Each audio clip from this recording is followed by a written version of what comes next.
इकडं दारू काय पितोय, इकडे गावात तुकार पोरा सगळं काय म्हणतो, नाही कोण बरोबर. पोरगी देईन याला? नांगरून घेतलं मी सगळं हे बघ खाय का अरे अरे ते मग घरचं आहे नांगराव. नांगरून घेतलं तुम्हाला ड्रायव्हरची गरज काय आहे? घरचा ट्रॅक्टर आहे कसं व्हायला यांनी चालवायचं ना. तुम्ही त्याला- सांगता नांगरून घेतलं ड्रायव्हर कशाला सांगता राव?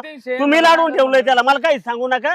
ह्या जर चांगला वागला तर आणि त्या तुझा तो जोडीदार नाही का विले काय पियतय ते तुझा जोडीदार सोडून देतो आता कधी? हे आज- संगतीच हे वाईट आहे बघ याचं सगळं. चांगलं सांगायचं काम आहे. हा. मी चाललो, चांगलं जर राहिलं 1 महिनाभर आणि परीक्षा बघू मग मुलगी बघू. ठीक आहे, येऊ ठीक का आहे. मग? हा, या तुम्ही हा. या. अरे सुब्या 30-35 वय झाले तू, हे सरपंचाने डोक्यात घेतलं ना ती एका दिवसात पोरगी आणते ना तुला. पण तू सुधर, ही बंद कर प्यायची मोकार हिंडण्याची. घरचे काम कर, घरी एवढी जमीन असून तू असा मोकारवानी हिंडला तर कसं होईल तू सांग ना. तसंच करतो आता हा जरा हा. सुधर तू आता. मी आहे ना हे नांगराचं अर्ध राहिलेलं आहे. मी आहे ना सगळं नांगरून घेतो. मी इथून पुढं परत मरेपर्यंत दारूचं नाव नाही घेणार. पाया पडतो भाऊ. पण मी सांगतो हा. परत पिणार नाही. ती इल्या पिल्या जोडीदार बिरदार सगळे